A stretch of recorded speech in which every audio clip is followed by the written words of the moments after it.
مفكرين حياة الأمارات سهلة، أقسم بالله قرفانة آخر قرف. يلا مستعد؟ نسوان جددنا لكم العرض اليوم. جبنا لكم شعب ملتحي ومن البنات بيستحي، اسود سواد وسحرني وبعدوا عنا قهرني. عريس الغفله، العريس الجديد. اي وحده حابه تتجوز، حابه ترتبط، عنا الحبه النادره في البلد. دخيله شو برخيله طالعوا. هاخد لك صورة، شوف هو ايه رأيه. واحد بيسالني بيقول لي كنت ايه قبل ما تشتغل معانا في المجال ده؟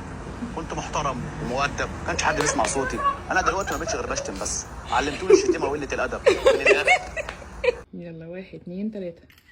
يا خلاص يا ناس، يا خلاص. وانت بنتي يا ناس قطة قمر قوي. ليه كده يعني؟ يا خلاص. مين اللي بتقولي كده؟ يا خلاص. ده الصوت ليا. جميلة جميلة جميلة، كلبة حلوة حلوة يا خلاص. يلا 1 2 3.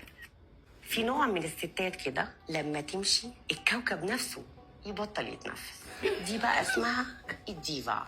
مش لازم تبقى لابسه اغلى براندات ولا صوتها ديفا، عالي والله كنت عارفة. بتكسر الدنيا حواليها. دي هاديه بس حضورها صاخب. صاخب فعلا، احنا متأكدين من الموضوع ده.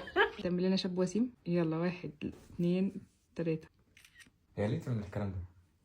هذا الشاب الذي يظهر أمامكم هارب من مستشفى الأمراض العقلية.